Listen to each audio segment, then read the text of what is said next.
Hello, my dear students. Today, in this topic, engineering materials part 2, we'll study various mechanical properties of the engineering materials. So, let's start with the part 2. So, first of all, we'll see the mechanical properties. So, what is mechanical properties? It is the characteristic of the material that describe the behavior under the action of external loads, are referred as its mechanical properties. The common mechanical properties are as follows. The first one is the strength. It is defined as the means what is the strength means what is mechanical properties. The mechanical property is the response of the material when we apply an external load, means what will happen after applying a load onto the material. It will shows the various types of mechanical properties. The first one is the strength. So it is defined as the ability of a material to resist load without failure. And this failure, what is the meaning of the failure? And this can be the fracture. This can be fracture. This can be fracture. Okay, so it can be the failure, it can be fracture. In if the material after applying a load, if the material is permanently deformed, means it will change the shape or size permanently, so it is known as the failure. If there is a discontinuity of the atoms, molecules, or any microscopic level of at a microscopic level there is a separation between the atoms, though then it is known as fracture. So it can be failed or it can be fractured. Means but what is strength? It is defined as the ability of the material to resist loads without failure or without fracture. It is usually expressed or measured in terms of maximum load per unit area. Means it is a maximum stress, or it can be known as ultimate strength, means maximum strength that a material can withstand without failure, and it varies according to the type of loading. Type of loading we'll study in the next slides. So the further strength is divided into three types of strength. So let's see. First is tensile strength. What is tensile strength? It is the same as the strength, but there is a difference between the load. So the if the tensile strength or tenacity, it is also known as tenacity, is defined as the ability of the material to resist stretching or tensile load without fracture. So we can see this material is under a tensile load. If it will fail at a certain value of load, then that value of load is known as the strength of the material. But if it is divided by its cross section area, means the area of this load, this area, area of the material is cross section area is taken into account. So this ratio is known as the ultimate strength or maximum stress. We'll see the maximum stress also, and some different terms will be used in the strength of the materials. So next is the compressive strength. It is the ability of the material to resist squeezing or compressing or compression load without fracture is called compressive strength. So we can see in this image a material is under compressive load. So if this area is divided by this force, sorry, the force is divided by this area, then this stress is the will be maximum at the fracture point. So that stress is known as strength, compressive strength of the material. Next is shear strength.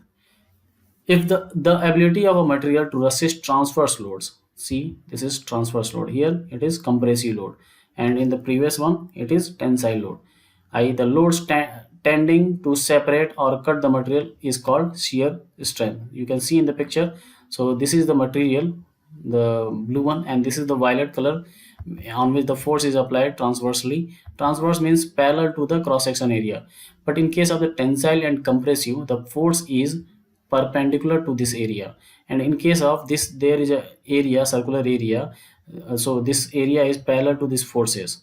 Okay, so this is known as the transverse area, but here it is transverse, yeah, or this force is known as transverse load, and this force is known as normal load. So in case of normal load there is a compressive and tensile, but in case of shear strength there is only one, because it is a parallel to the cross section area, and if the fracture occurs here, at a maximum load, that maximum load is known as the shear strength of the material. So this type of force will cause the separation, means cut. You can see this material will cut down from this point. So this material will exhibit the shear strength of the material. Okay, we can see in the single pictures, like this is the tensile forces which will cause the tensile stress, and compression stress will cause the bursting of the material, and it will generate compression stress, and this is the shear stress. We can see this area here, this area is parallel to these forces, and it will cause a cut of the sections. So this is known as shear strength of the material. At the shear strength, if the value of the force is more than the maximum load which can cause which can with on which this material withstand without fracture, the material will fail if the force is more than the strength of the material. The next property is stiffness. It is the ability of the material to resist deformation or deflection. Deflection means there is a some suppose there is a rod. This is a rod, and which is under a load force. Suppose a force is applying, and it will deflect like this. It will deflect like this. So this is known as deflection. This length is known as deflection. And deformation means there is a change in dimensions under load within the elastic limit. What is elastic limit? We'll see in the next lecture. If it is in within the elastic limit, this stiffness is measured as a modulus of elasticity or elasticity. Okay, so we can see this picture. We can see this picture for the elasticity, sorry, stiffness. So this is a material, different material, and this is the different material. If we apply the same forces, if we apply same forces on both the materials, so it will this force causes the elongation of the length. So we can see this, the change in length for this material is this much, but for this material is this much. So which material is more stiff, which causes the more restriction for the change in length, means change in means which resists the deformation. Which material will causes this material or this? So after this definition, we can see that this will resist more deformation, means it will not allow the deformation of the material, so this is more stiff. So next property is known as elasticity. This is the ability of the material to deform under the load and return to its original shape or size when the load is removed is called elasticity. So we can see the picture, there is a material on which a force is applied. So the length and the shape is different, changes. You can see the shape is this length is also decreases, and the shape and the size are changes. But when we remove the load, the shape of the material will once again regains. So this material exhibits elasticity. This is the pure elasticity, means this material can be a rubber. Okay, the pure elastic material. The next is plasticity, the ability of the material to deform under a load and retain its size. Retain, and here it is retain its new shape and shape or size when the load is removed is called plasticity. So we can see if the force is applied on this material, it will change its shape and size, but when the load is removed, the shape and size will retain, means it will not returns to its shape and size. This material is known as plastic material, or it is this phenomena is this property is known as plasticity. The next is ductility. It is the ability of the material to deform plastically without rupture, means there is no fracture. If we apply the forces, there is no fracture on the material, but it will change its shape and size permanently. So that property is known as ductility. Due to this property, material can out into fine wire without fracture. Means if there is a rod of a certain diameter, then that rod can be converted into wire of small diameter. So we can see this is a rod which is of higher diameter, and this is going to be deformed due to tensile load, and it can be converted into a wire of a small diameter.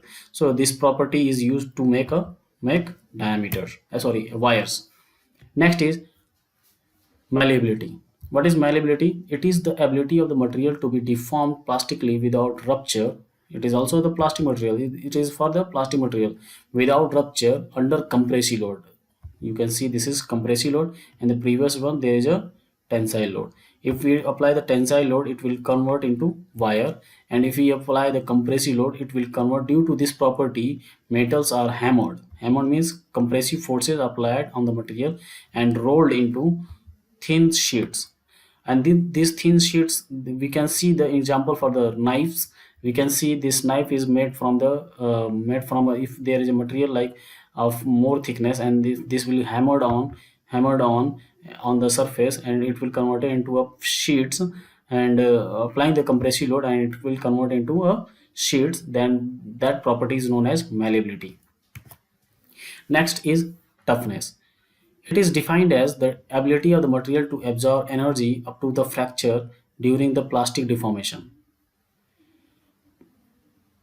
So toughness of the metals offers the resistance to the breaking when the force is applied. Means it is the restriction of fracture of the material. Means, or we can see the total energy absorbed by the material before the fracture. Means when we apply a force on the material, it will deform with a certain value of length or any dimensions. So it will absorb some energy. That energy will causes the fracture of the material. So if the fracture of material comes after a very long time, then it means the material will absorb more energy, so that material will have the more toughness. Okay. And what is the brittleness? It is the property of sudden fracture. We can see this type of property in the chalk, the blackboard and chalk. There is a chalk, white color chalk, which is a brittle material, and it will suddenly fracture whenever we are bending this chalk, and it will fracture suddenly without any visible permanent deformation. We cannot see any deformation, permanent deformation. Means there is a no fracture of the material, but there is a permanent deformation. So that property is known as the plasticity. So what is brittleness? It is a sudden fracture of the material without any permanent deformation. Means there is a no sign of fracture, but it will fracture suddenly. So we can see in this picture that this is material which if we will hammer, it will bend like this. But if the material is fractured, so which will have the more toughness, which will shows the toughness of the material, and which is showing the brittleness of the material. So if we guess right, then we can see this is for the tough material, because it will not fracture, and will absorb the energy for the more energy without any fracture. But suddenly fracture is there, then this material is known as brittle material. So in many brittleness, the material will fail suddenly. But in case of the tough material, it will not fail, because of it will have more toughness.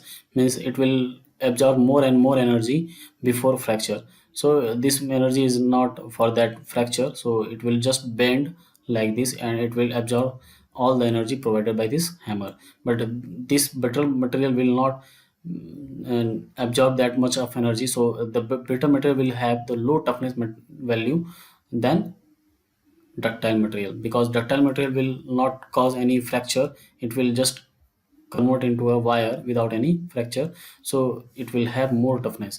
So what is which one is the more tough material, brittle material or ductile material? The brittle material will have the low toughness, and ductile material will have more toughness. We can see in malleability also, the malleability is also for the without rupture, so it will also have more toughness, and for the brittle material the toughness is less. So thank you. We will continue with the mechanical properties in the next part.